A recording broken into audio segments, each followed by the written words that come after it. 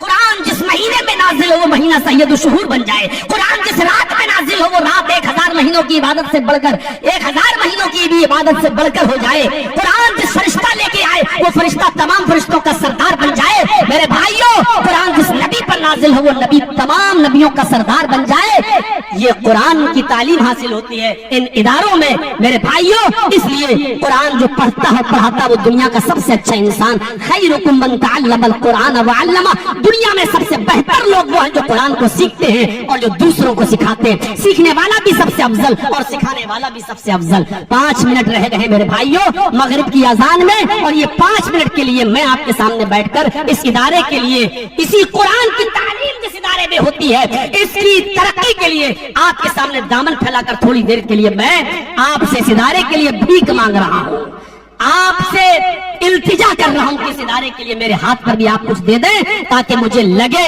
کہ آج بھی آپ مجھ سے وہی محبت کرتے ہیں جو 25 سال پہلے کیا کرتے تھے۔